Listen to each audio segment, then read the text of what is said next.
இன்றைக்கு என்ன செய்ய வேண்டும் என்பதை ஒரு லிஸ்ட் போடுங்கள். ஒவ்வொரு விஷயத்தையும் குறிப்புகள் எழுதி அதை பின்பற்ற முயற்சி செய்யுங்கள்.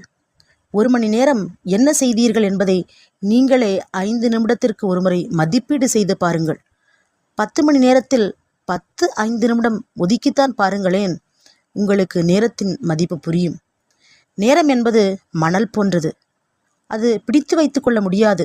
ஆனால் அதை சரியான அறிவுடனும் எப்படி செய்ய வேண்டும் என்கிற செயல்முறைகளோடும் பொறுமையுடனும் கையாண்டால் அந்த மணலையும் கயிறாய் நம்மால் திரிக்க முடியும்.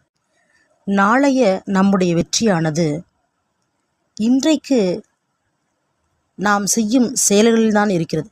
இன்றைக்கு நாம் எப்படி நேரத்தை கையாள்கிறோம் என்பதில்தான் இருக்கிறது. வெற்றி என்பது எப்பொழுதும் தனியாக பார்க்காதீர்கள். வெற்றி என்பது இன்றைக்கு